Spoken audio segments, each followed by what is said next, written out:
It's a privilege to be speaking with today's guest, Bill George. Bill is known around the world for the work he does to help create authentic leaders. He's a senior fellow at Harvard Business School, where he's taught leadership and management practice since 2004. He's also the former chairman and CEO of medical technology company Medtronic, which he led through 13 years of outstanding growth and transformation. And he's the author of a wonderful book, Discover Your True North, the best-selling leadership classic that helps individuals, teams chart their journey to success through connecting with their core values and principles. And he has literally just published a brand new emerging leader edition of the True North, which I had the opportunity to read, actually, Bill, which chart the success of a whole range of successful leaders, including General Motors' Mary Barra, OneTrust Kabir Bardey, and my own manager and friend, Microsoft CEO Satya Nadella. So very warm welcome, Bill, to the Positive Leadership Podcast. Jean-Philippe, it's a privilege to be with you today. Thank you so much, Bill, from wonderful Colorado, I think. It is, and you should come here. I understand it's hot in Europe this summer. You might come over here to Colorado, where it's wonderful in the mountains. It gets up to all 82 degrees Fahrenheit, so come join us. I look forward to that, Bill, for sure. Let me start, Bill. So you wanted to become a leader, I think, from a very early age, and I think you were encouraged by your dad. Why was that so important to him and to you? In a way, how much did your parents, your dad, your mom, and others shape who you are today? Well, my parents had an enormous influence. My father was a consultant. I thought he was a good consultant. I remember I was about 9 or 10. He took me aside and said, "Son, I believe I failed as a leader, and I'd like you to become the leader I never became." And he even then said, "Son, you could be head of a major company." Like, I've held stock in this company in Atlanta, Georgia since 1937. It's called the Coca-Cola Company. You could be head of that company someday, son. And then he mentioned a couple others, Procter & Gamble, and what he called an emerging computer company on the East Coast called IBM. Well, I actually had summer jobs at all those companies. They're all incredible companies, and I loved all three of them. It isn't where I wound up, but it's kind of a heavy trip for a little kid. So I joined a lot of organizations in junior high and high school, thinking I'm going to be a leader. I was never chosen to lead anything. No organization, never elected to the student council. I was a good enough tennis player to play college tennis at Georgia Tech, but not even co-captain my high school tennis team. So finally, my senior year, I put my hat in the ring to run for president of the senior class against one other person. And when the votes came in, I lost by a margin of 2-1. Oh. So you could see the kids in my school didn't appreciate me as a leader because I wasn't. Because I hadn't learned the essence that leadership is all about relationships. Yeah. It's about trust and building a relationship with people. And I hadn't really learned that message. So I went far away from home to Georgia Tech, 800 miles from my home in Michigan, and kind of was a glutton for punishment, repeated all over again. Ran for office of organization 6 times and lost all 6. So now I'm 0 for 7. I'm feeling like a real loser. And one of the very best things that ever happened in my life is some seniors pulled me aside and said, "Bill, no one's ever going to want to work with you, much less be led by you, because you're moving so fast to get ahead. You don't take time for other people." And that was like a blow to the solar plexus because they were right. And so I spent about a year, kind of my own self-help plan, went back to talk to the people that rejected me to try to understand. Again, I had lacked self-awareness, had a lot of blind spots, and even took 2 hours for lunch to spend more time with people. But that was a great gift they gave me in opening me up. And I was able to have a lot of leadership positions at Georgia Tech my junior and senior year, and then at Harvard Business School, where I went straight through. No, it's wonderful to hear you, Bill, sharing this moment when you heard that deep feedback on yourself, which I know takes sometimes a lot of time for people to agree with, or to even solicit feedback from others, or to accept the feedback, whatever it is. And what time did it happen in your career, you said, actually early on when you were studying, or actually in a job?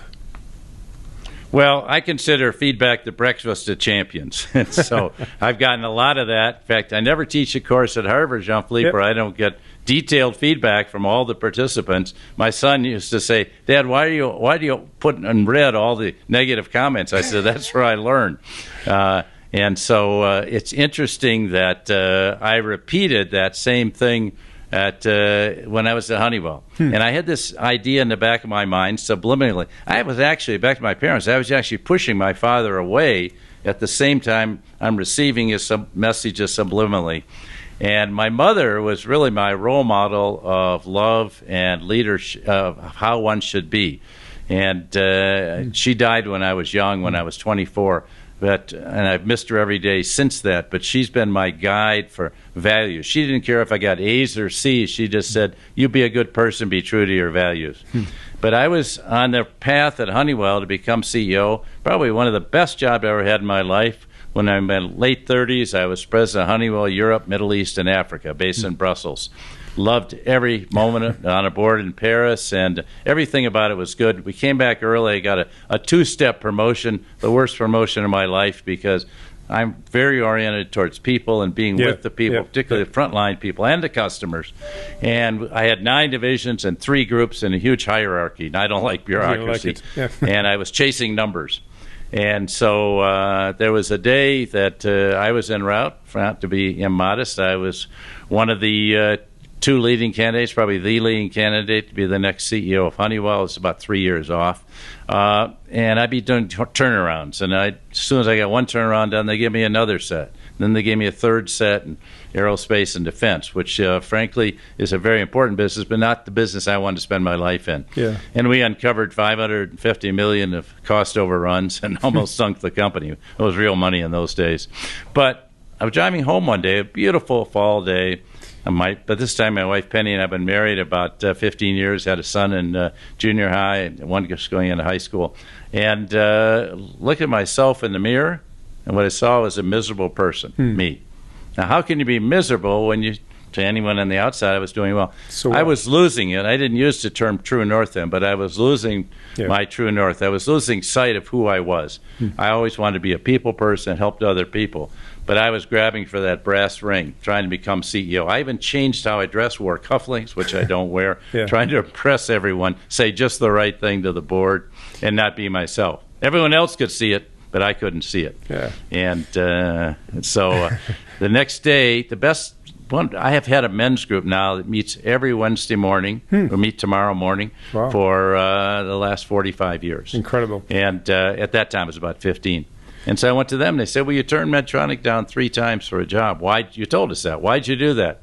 And you'll see the ego coming out. I said, I thought I was going to be head of a major company.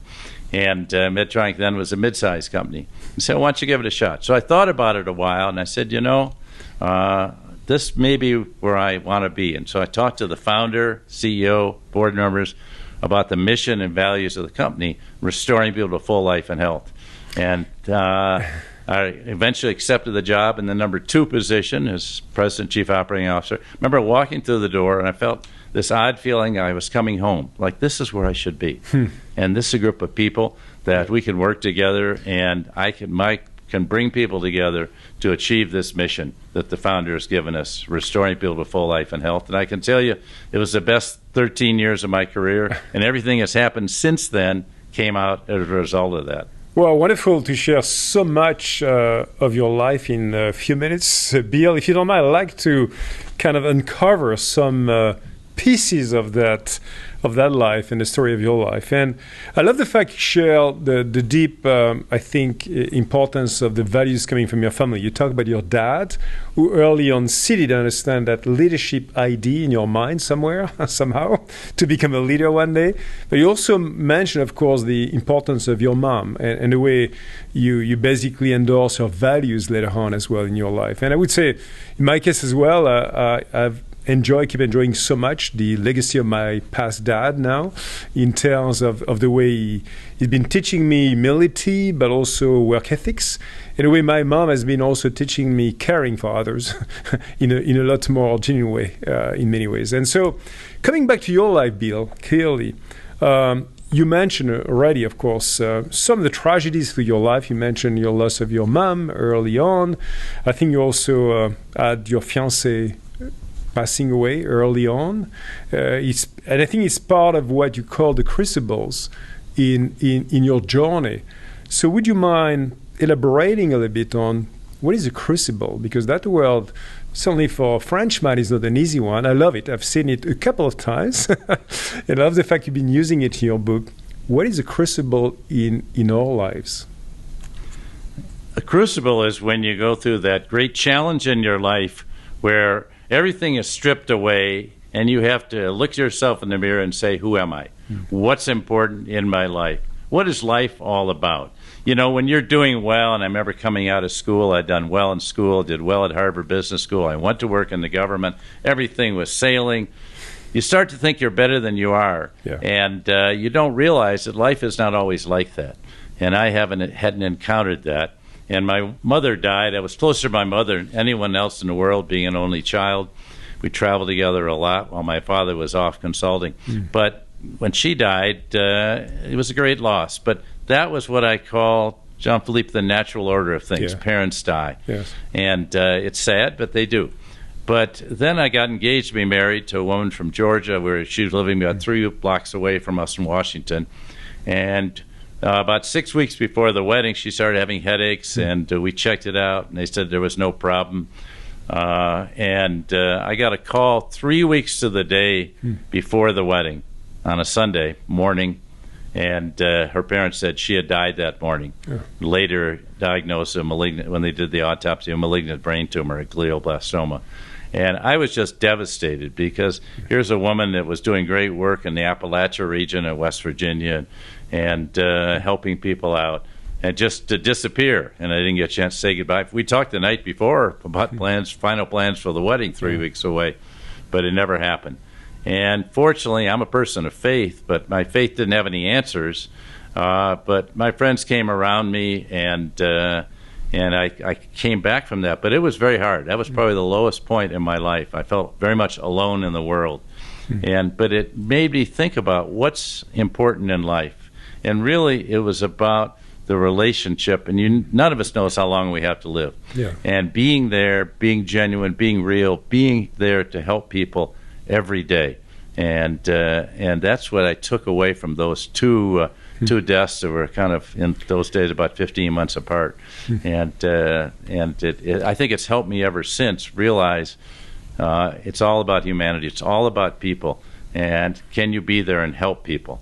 So ironically, I do the Enneagram. Number 1 is a challenger, number 2 is a helper. So it's kind of an unusual profile. But so that had that crucible. And I've seen in all my work now, I've interviewed hundreds of people, I've mentored hundreds more, that those times in their life, and we do this in the classroom and ask people to unpack that, and some people kind of ignore it, and so that's really, I think, important to understand, because there's a scholar at Stanford, Carol Dweck, who talks about post-traumatic growth. And if you can process your crucible, you can actually really grow from that experience. I feel I grew from those experiences, as painful as they were. Thanks so much for sharing those very personal stories, Bill. I think they talk to not just to our minds, to our hearts. And in my case, one of my crucibles, because I had a couple in my life, was back in 2006. I was actually flying back home from a very long, exhausting week, visiting our businesses, customers in Asia. And I was flying back from Sydney, Australia, back to Paris, as you may know for sure, a very long flight. And as I came back home, I felt a huge pain in my chest. And luckily I was home, because my wife decided to call the emergency service, and she was right, because I was in the hospital 10 minutes after, and I was in good hands with the doctor, who figured out that I had actually a blood clot coming to my lungs and on my way out of life. And literally, I was saved by being in Paris, because that could have happened on the plane. As you know, some people actually have that issue as they travel long flights, and that happens. And obviously, as I recover from that, for the couple of weeks after, it gave me more, not just more to think about, but more to do about my priorities in life. So I can relate to what you say, and a few other moments in my life that have truly shaped, in a way, the core values and the ways I want to spend my time with all the people that matter the most to me in the future. So thanks for sharing your own moments, Bill. Well, I think it's wonderful that you use that experience, and I know from my work at Medtronic that blood clot could be deadly. Yes. I mean, a lot of people have died, and if you hadn't gotten to a first-rate hospital where it was taken care of, they can take care of these things, but if you're out in the country, it's not going to happen or on that airplane for hours. Exactly.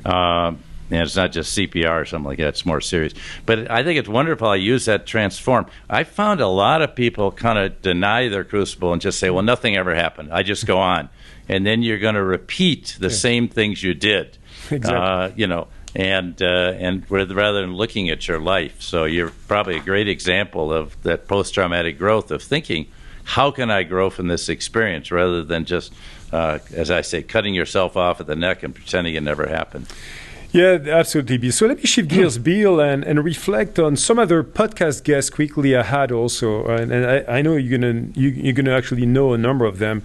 I had the opportunity to have a special guest, Paul Pullman, the former CEO of Unilever and founder of Imagine. And Paul shared the story that he grew up in a modest family with 5 siblings, but always serving for a greater good and supporting their community. So he actually, at a point, he wanted to become a priest, and then a doctor, a nurse, and then finally become a CEO many years after. But this really shaped him. And he shared with me and our listeners, of course, the story he's shared now, a few times. This 2008 moment when he was in Mumbai in Taj Mahal Hotel, where he was dining with his management team, and where there was a terrorist attack, and where a lot of people died, and he survived among a few others.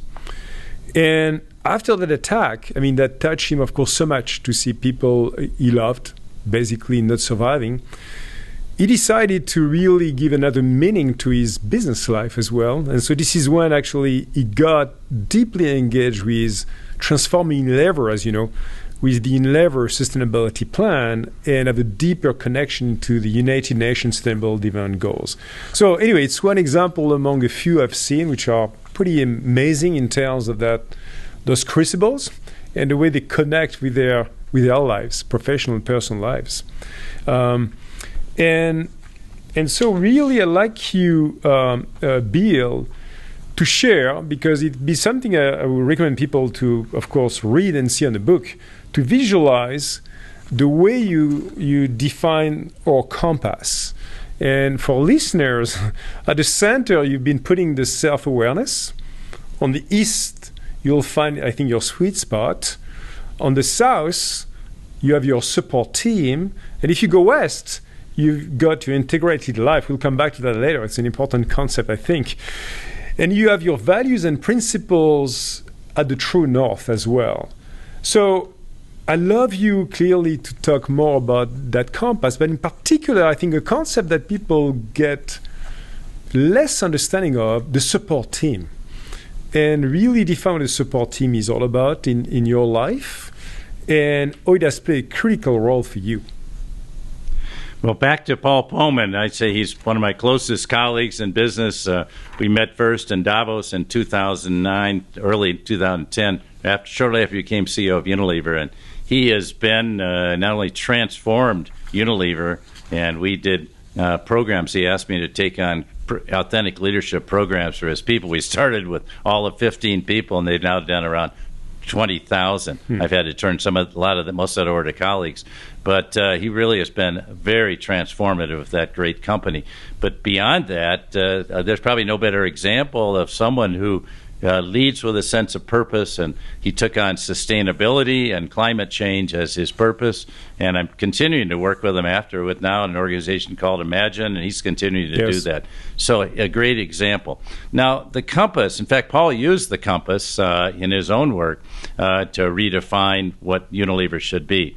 But I'm glad you asked about the support teams, because leadership can be very lonely. And the higher up you go, the lonelier it becomes. The buck stops with you. There's no one. And so you need to have a team around you. I think your team starts with one person with whom you can be completely open about everything. For me, that's my wife, Penny. For you, it could be your spouse, best friend, mentor, therapist, but someone you can share everything. And so Penny is always there to guide and help me through challenging times. I mentioned earlier I have a men's group that's Yes. been meeting, and we talk about everything. And frankly, some of the people in the group now are having some significant health problems, so we're there for each other. You need people you know who are there for you. We have a couples group the same way. And so I think that's really important. I also believe that mentors are very key. I had, when I left Medtronic and started to take my hand at writing a book, I had a person adopt me named Warren Bennis, who I consider the father of leadership, and he helped me so much in understanding how you communicate your ideas to people and how you can help them become better leaders. So having those mentors in your life is really critical. And again, having close friends that you stay in touch with. I remember Jamie Dimon talked about his crucible was getting fired at Citigroup by Sandy Weil, his mentor of 23 years. He said, I got rejected. No one called anymore. We had to go out into what he considered the hinterlands. It's not the hinterlands, but because I live near there, Chicago. But anyway, with a third-tier bank. Of course, now he's the greatest banker in the country, maybe in the world. But that crucible really changed Jamie in a very positive way. But only because he had a sport team. He said, the big names in Washington and New York all abandoned me, but guess who was there for? All my high school friends, my college friends, my daughters, and my wife. And that became his support team in that difficult time, because they didn't care if he was CEO or whatever. They just cared about who he was. And see, people who care about you, if they care about you because of what you are, your title, your money, you're in trouble. Yes. If they care about you for who you are, the humanity inside, then you've got a great support team around you. And it's a two-way street. You've got to be there for others as well. Thank you for that. But that leads also to the whole idea of leading integrated life. Life is not all about work. I may come back if I may be. I may come back to that precisely, that question. Okay, fine. A bit later. But thanks a lot for defining the support team. What I loved in the way you talk about it in the book, you even add more details, is I think the intentionality you build into your life to meet with, as an example, those groups of people you mentioned, right? Where every week, I guess, or every month, you get together. For 40 years, I think you said, or I don't know how many years you've done that. True. I guess with your wife Penny as well, different moments in life. And I think that habit of having a repetitive, way to connect with people whom you should be anyway authentic. You can get the real Bill in front of you as a mirror, back to you, play to you as a mirror. Is so critical. So I think it's a fantastic concept, because very often leaders think that they are Superman, Superwoman, and they don't need any help, right? and so having that support team and being explicit about it, not just when you're on a rescue mode, is super important. So thanks for sharing. Yeah, and you need leaders around you at work too, who can give you that kind of feedback, so-called truth tellers, and someone who will tell you what you don't want to hear. Exactly. Not the worst thing you have is surround yourself with sycophants who will tell you how great you are. Of course. That's a sign you're in trouble. Yeah. Bill, I'd like to come back to a very important element of your philosophy, I think, of leadership as well, which is really the storytelling. And I think you've been borrowing this quote from John Barth. He said, the story of your life is not your life, it is your story. It's the way you connect the dots between your past and your future. It's the way to find your passion, your failures, and your crucibles too, again. So why is this storytelling so important? Well, I think you have to go back and process your life, and you mentioned connecting the dots. In my own case, when I was running for office, you see, the failing was that the title was more important than the relationships, and that's why I lost. Then when I came back to my Honeywell experience, now this is 25 years later, I repeated the same thing. I was grabbing for that brass ring called CEO. That wasn't what was important. It was what we were trying to do. And at Honeywell, I couldn't relate to the mission was making money, and I couldn't relate to that. Medtronic, then it could bring people together. But it was that connecting the dots in your life. Mm-hmm. And if you don't do that, you'll continue to repeat the mistakes you made again and again. But the stories we tell ourselves about who we are, what's our role in this world, why are we on Earth, It's really important, I think, to take time to reflect. And one of the things I've found, I've been a meditator for 45 years, and that's an opportunity to really reflect on my life and think about it, and then think about how these things do connect and how they come together, and am I being that kind of person I want to be? And so that's why I think stories, and you know what's really interesting, now the academics don't really accept this as really about leadership, but I found the firsthand personal story that so many leaders, we've interviewed over 220 people for the versions of True North, including 50 new people for the Emerging Leader Edition, younger leaders. But the stories they told us were really compelling, and they transformed their lives. And so people use their story to transform their life, like Paul Pullman did. Yeah, I'm with you. And, you know, in my... Or like you did. No, in my podcast, actually, Bill, I had the opportunity to have not only some CEOs, but also some social entrepreneurs, because I have a lot of passion for social entrepreneurs movement for years. I even had Bill Drayton on the podcast sharing the way he envisioned Ashoka and what he's done for the last 40 years, actually, now. I'd like you to share, in a way, you started doing some of that. How would you recommend our listeners? And some of them are maybe part of that emerging leaders generation, okay, early on in their careers or in their lives. How can they come up with their own stories of their lives? How do you do that? You talk about meditating, you talked about those crucibles, you talk about connecting the dots. How do you think about shaping that? And of course, many times do you reshape the stories of your life? You do, and I think you don't really understand your own story until you hear yourself telling it to someone else. That's where mentors come in, and that's where, you know, we do this in the classroom. All the courses I teach, every talk I give, I ask people to process that and then talk about the crucibles. And some people advise us not to do that. I said, no, this is essential. Yes. It's a building block for where you're going. And so I think it's really important that that's why we believe in the small groups, what we call a True North group, 5 or 6 people. And the first thing we do in every group, whether it's a small group at Harvard Business School or small group at the companies I work with or, you know, my own, is tell our stories, to share our stories, because that's who we are. See, I think we live in an identity world where people get caught up in race, religion, gender, your title, your profession. It's really not about that. It's about who you, we don't connect. I don't connect with you because of what you are. I connect with who you are, your humanity. That's why I find the talking to you appealing. It's the humanity causing, but we only do that if we have a group, if you will, with whom we can share our stories. So that's the way you basically help people figuring out their stories of their lives and kind of writing their narratives in a way about their stories and their lives, and making it real as well, of course, not just about a narrative, he's actually living it, right? And the midterm paper for every course I teach, and frankly, I ask people to do this even for a one-off session, a one-day session, is to write down their crucibles. I think you have to write it down so you really look at it, and then you read it back to yourself, and then you share it with a colleague. It's confidential, it's private, but to do that helps you reflect on your own life. Who am I? Who am I in this world? If you don't do that, if you go out and try to change the world without doing that, you won't be successful and you won't be able to sustain your engagement, your leadership. Yeah. So, Bill, I'd like us to come back again always to the compass, which is in the cover of your book, by the way. And we visited the South with you, talking about the support team. I'd like you to bring us to the North, okay, and talk about purpose, values, and heart.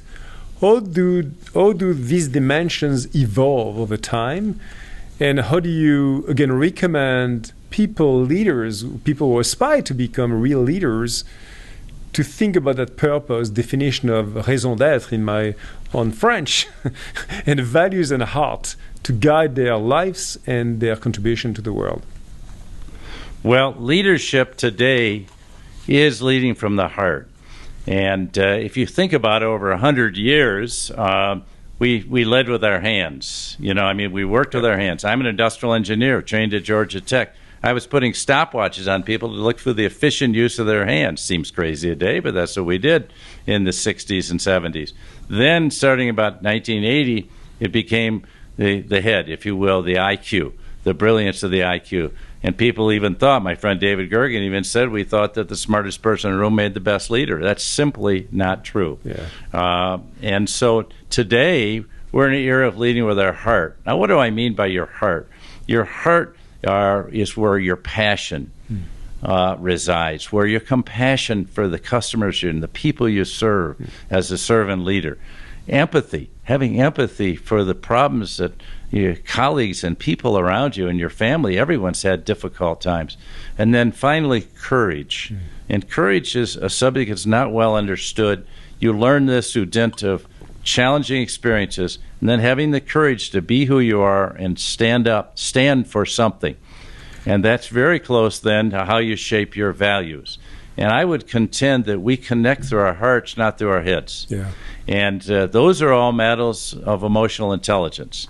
And here's the good news, is IQ really doesn't change from the age of 10 to 60. If you're not great at math, you're probably not going to become a math genius. But EQ does change. I had to learn self-awareness. Okay, I had to really practice that to get to focus on my blind spots and have other people point them out to me through feedback and through introspection, which I do through meditation every day.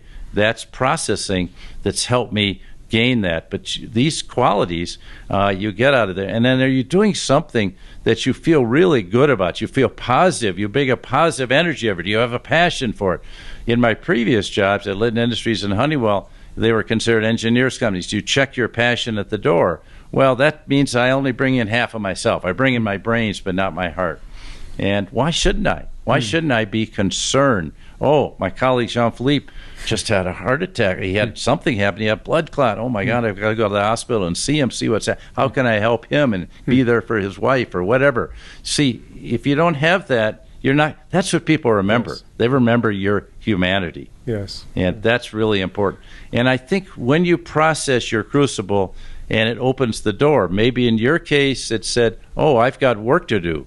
You know, I'm alive today. I've got another 30 years here to do really good work on this earth. And so then that shapes your purpose.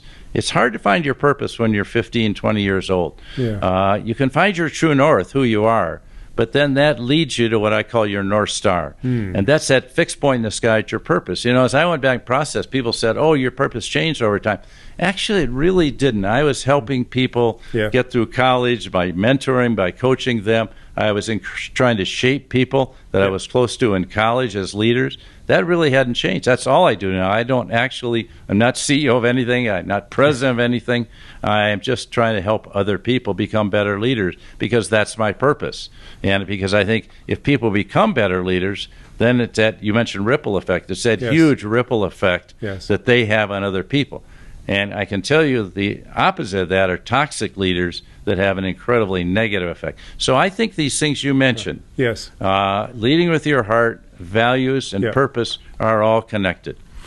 It makes so much deep sense emotionally to me as well, Bill, because you're preaching someone very convinced about those core values in leadership. It's something also I share with your friend or common friend Hubert Joly, of course, in the context of his new book as well, The Heart of Business. So we talk a lot about leading with the heart as well.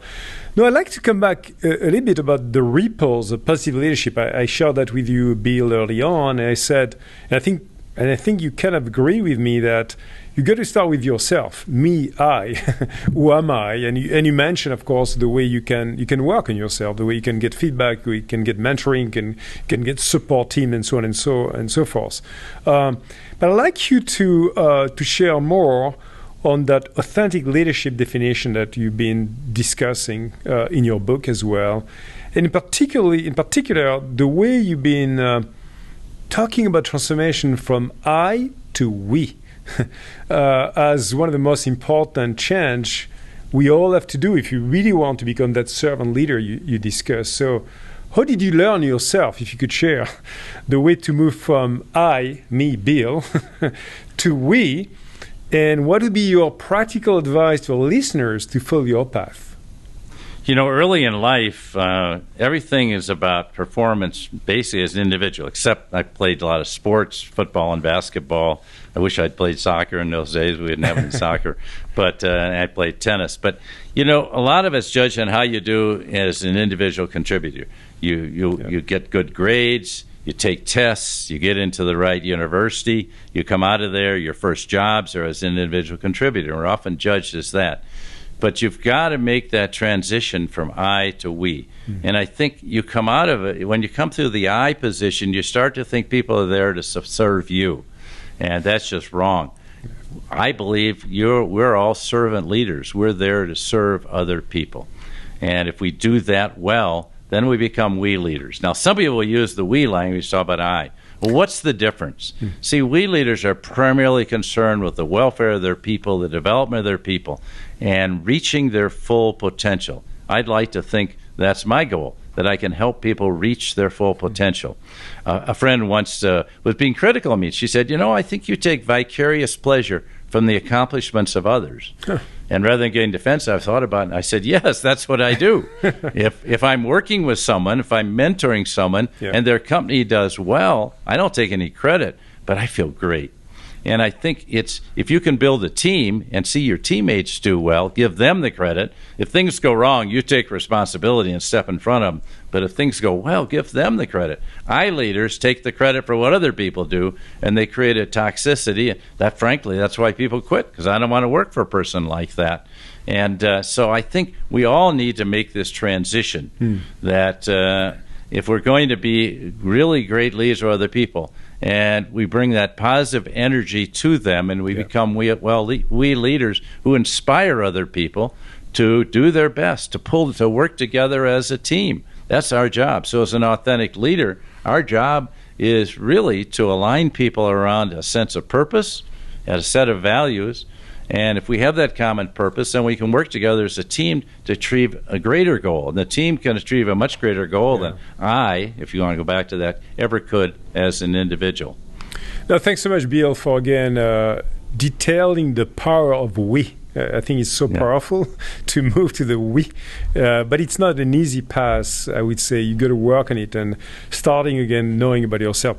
You know, early on in this podcast, I mentioned some great discussion I had with Bill Drayton, the founder of Ashoka.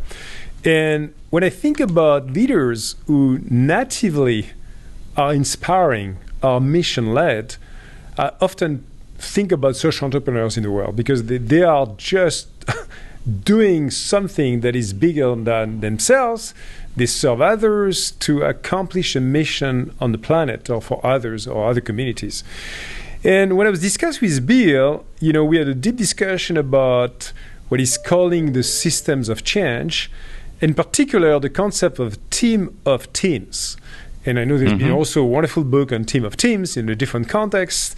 And it's about where organization individuals cross all boundaries and align together to a shared goals with a lot of fluidity in the way they work together without, you know, having all the bureaucracy and all the slowness of usual traditionalization. So to me, that's a big endorsement of the power of we that you just talked about, and I believe it's adding a lot to the practicality of a new type of leadership.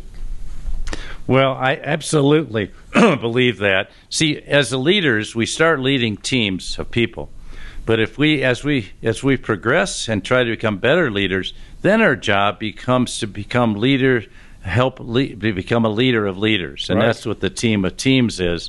And that's where it's so important to help people become better leaders. So your goal is not just to help them, you know, become better individual contributors or create a great sales team. It's really to create leaders. And see, I believe we need not just a great leader at the top, we need great leaders at all levels.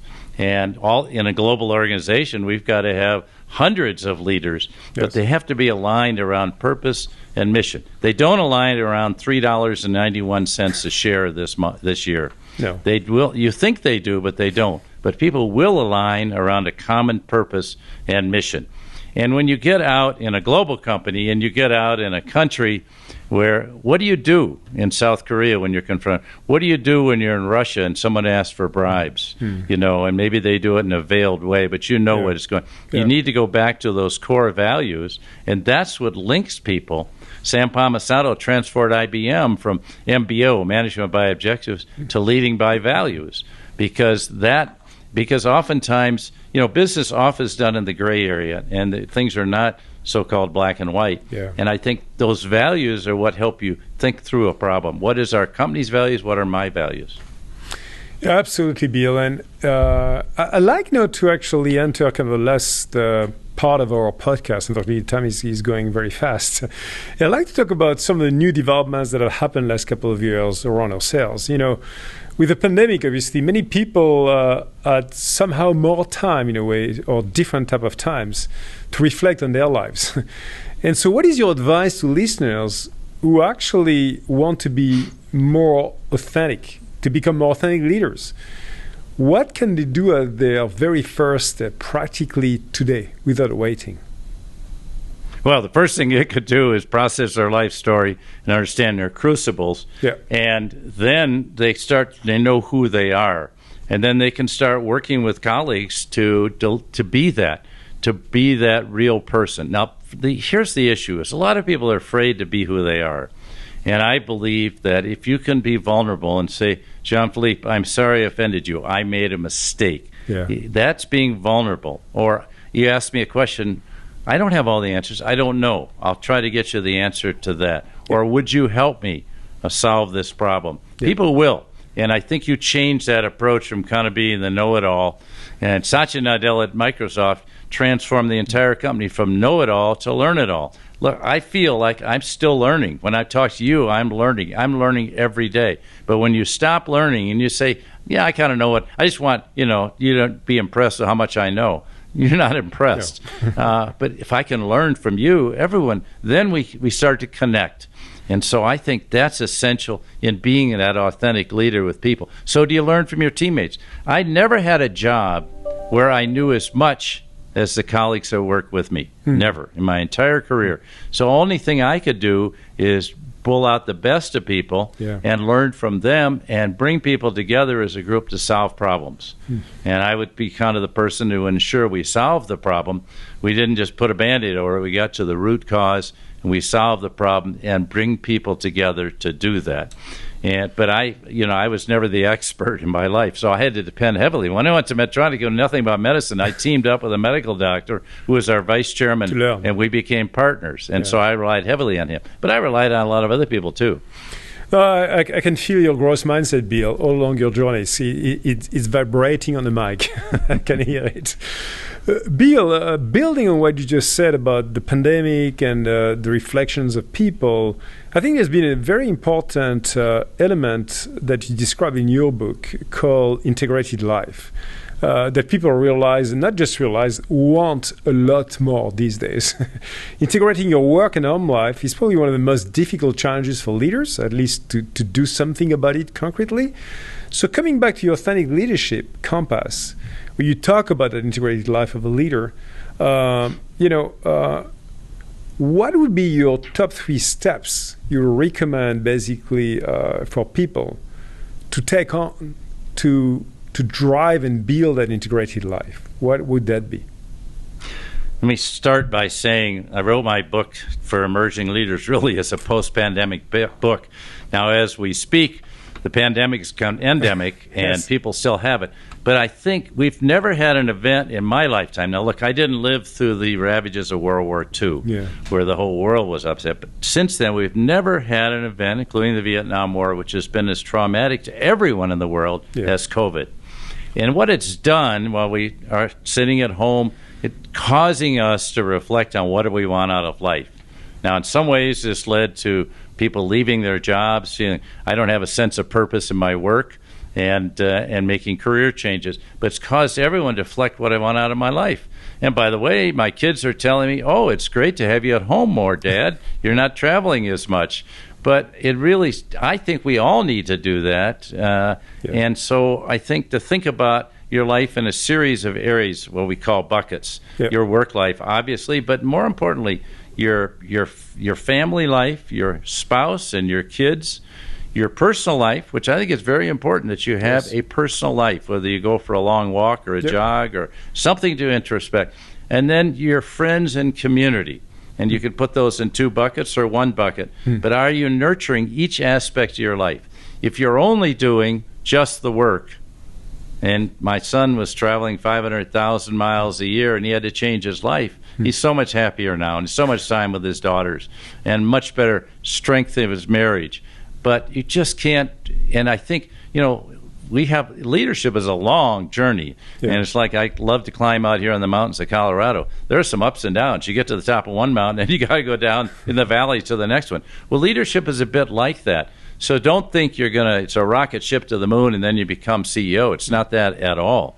And so to do that, you really have to have a fulfilled life. You have to have that support team around you, and you have to say, what do I want out of life? So here's what I say. Here are the tips I have. Yeah. Think about the end of the day, and you're on your deathbed. What is it you would have wanted people to say about you in your eulogy, or what would you want to think was? And people, your granddaughter looks at you, and you love this little granddaughter, and she calls me Papa Bill. What were the most important things in your life? Think about that now. And I'd like to say that I nurtured my family, that I did the best I could in my career, that I helped other people, and that I built long-term lasting friendships that were enduring through thick and thin. I always make a principle. If I see somebody lost their job, I call them up and say, hey, let's talk. Life, okay, you lost this job, but this may open the door to a whole new life. And I've seen so many people but I think it's that context. But think about what's important in life and really saying, we actually have an exercise of buckets, and how am I filling those up? And if I'm only filling up the work life and maybe a little of the home life, I need to reflect. And so I think that's really important for you to think about your life that way, because you don't want to get to be. I remember I talked to a guy who's my father's friend. He said, my daughter graduated from high school last week, and I realized I don't know my daughter. I never spent any time with her. Now, you can't go back and recoup those years. No. So do it now. I coached soccer, Jean-Philippe. You'll think this is crazy.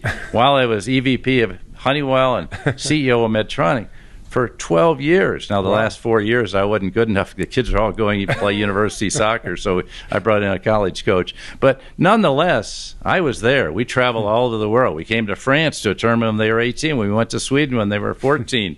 Went to Russia at 13. So lovely experiences, but I remember those, cherish those, and I found time to do it.